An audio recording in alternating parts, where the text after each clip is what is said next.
is thereby complete. I was very much flattered by his asking me to dance a second time. I did not expect such a compliment. Did you not? I did for you. But that is one great difference between us. Compliments always take you by surprise, and me never. What could be more natural than his asking you again? He could not help seeing that you are about 5 times as pretty as every other woman in the room. No thanks to his gallantry for that. Well, he certainly is very agreeable, and I give you leave to like him. You have liked many stupider a person. Dear Lizzie. Oh, you are a great deal too apt, you know, to like people in general. You never see a fault in anyone. All the world are good and agreeable in your eyes. I never heard you speak ill of a human being in my life. I would wish not to be too hasty in censuring anyone, but I always speak what I think. I know you do, and it is that which makes the wonder. With your good sense, and me so honestly blind to the follies and nonsense of others, affection of candour is common enough. One meets it everywhere, but to be candid without ostentation or design, to take the good of everybody's character and make it still better, and say nothing of the bad, belongs to you alone. And so you shall like this man's sister stew, do you? Their manners are not equal to his. Certainly not at first, but they are very pleasing women when you converse with them. Miss Bingley is to live with her brother and to keep his house, and I am much mistaken if we shall not find a very charming neighbour in her. Elizabeth listened in silence, but was not convinced. Their behaviour at the assembly had not been calculated to please in general, and with more quickness of observation and less pliancy of temper than her sister, and with a judgment too unassailed by any attention to herself, she was very little disposed to approve them. They were, in fact, very fine ladies, not deficient in good humour when they were pleased, nor in the power of being agreeable when they chose it, but proud and conceited. They were rather handsome, had been educated in one of the first private seminaries in town, and had a fortune of £20,000, were in the habit of spending more than they ought, and of associating with people of rank, and were therefore in every respect entitled to think well of themselves, and mainly of others. They were of a respectable family in the north of England, a circumstance more deeply impressed to their memories than their brother's fortune, and their own had been acquired by trade.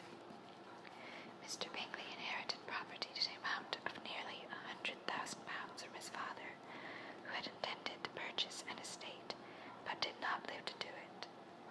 Mr. Bingley intended it likewise, and sometimes made choice of his country, but as he was now provided with a good house and the liberty of a manor, it was doubtful to many of those who best knew the easiness of his temper, whether he might not spend the remainder of his days at Netherfield, and to leave the next generation to purchase.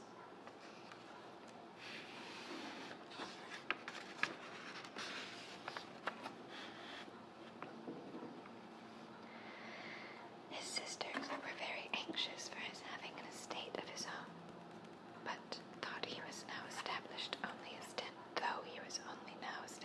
tenant. Miss Bingley was by no means unwilling to preside at his table, nor was Mrs. Hurst, who had married a man of more fashion than fortune,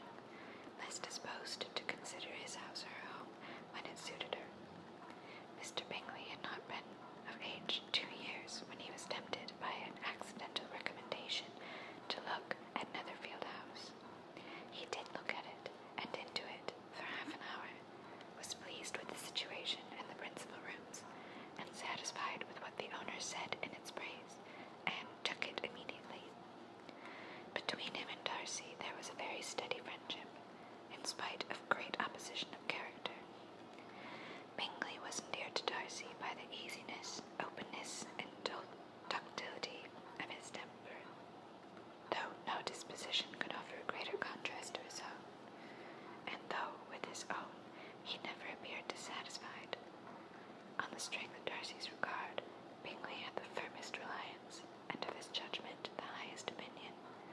In understanding, Darcy was the superior.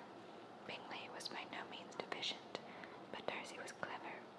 He was at the same time haughty, reserved, and fastidious, and his manners, though well-bred, were not invited. In that respect, his friend had greatly the advantage. Bingley was sure of being liked wherever he appeared. Darcy was continually giving events. The manner in which they spoke of the Meryton assembly was sufficiently characteristic. Bingley had never met with more pleasant people or prettier girls in his life. Everybody had been most kind and attentive to him. There had been no formality, no stiffness. He had soon felt acquainted with all the room, and as to Miss Bennet, he could not conceive an angel more beautiful. Darcy, on the contrary, had seen a collection of people in whom there was little beauty and no fashion, for none of whom he had felt the smallest interest, and from none received either attention or pleasure. Miss Bennet he acknowledged to be pretty, but she smiled too much. Mrs. Hurst and her sister allowed it to be so, but still they admired her and liked her, and pronounced her to be a sweet girl. Oh, and one whom they should not object to know more of. Miss Bennet was therefore established as a sweet girl, and their brother felt authorized by such commendation to think of her as he chose.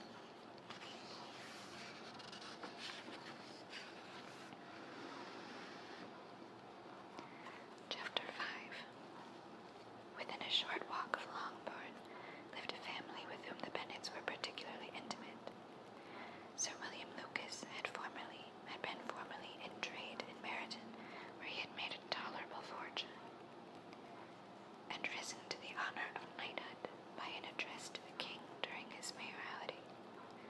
The distinction had perhaps been felt too strongly.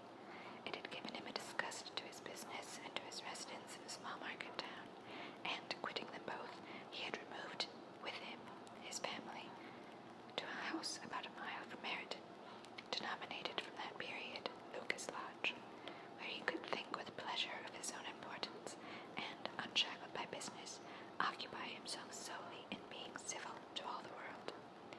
For though elated by his rank, it did not render him supercilious. On the contrary, he was all attention to everybody. By nature inoffensive, friendly, and obliging, his presentation at St. James had made him courteous. Lady Lucas was a very good kind of woman, not too clever to be a valuable neighbor to Miss Bennet. They had several children. The eldest of them, a sensible, intelligent young woman, about 27, was Elizabeth's intimate friend.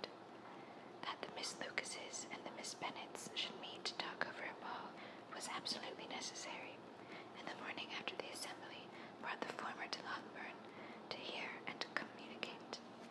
"You began the evening well, Charlotte," said Mrs. Bennet,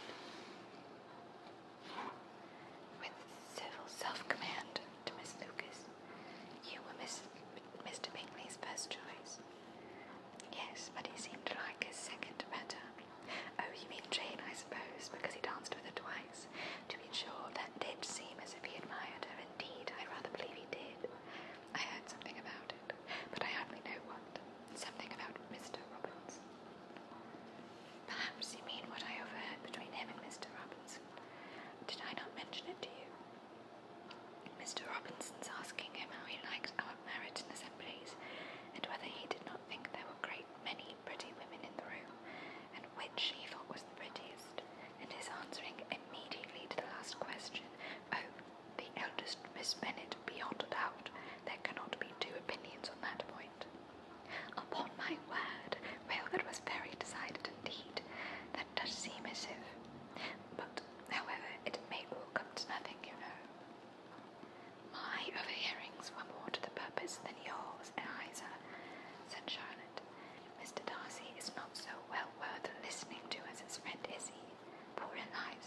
speaks much unless among his intimate acquaintances.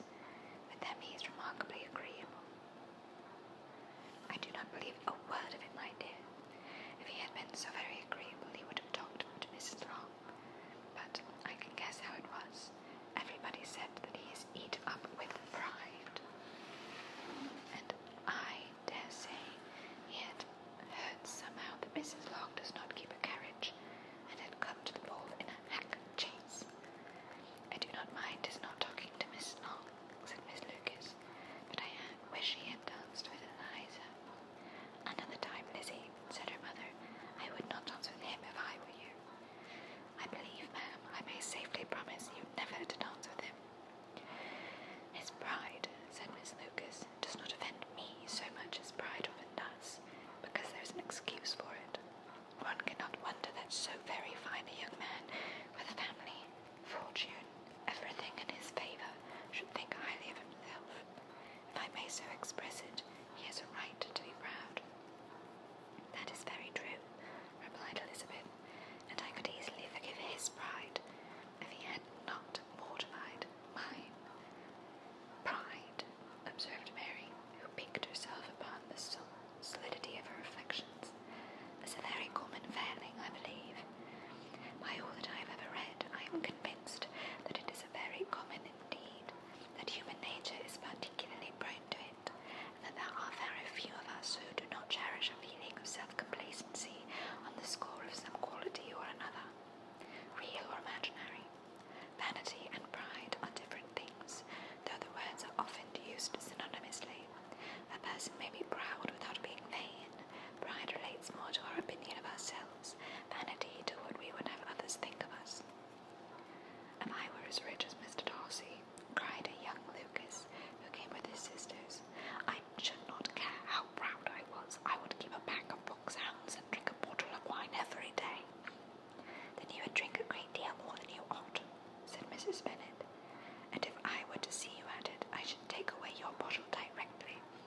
The boy protested that she should not. She continued to declare that she would, and the argument ended only with the visit. And that starts chapter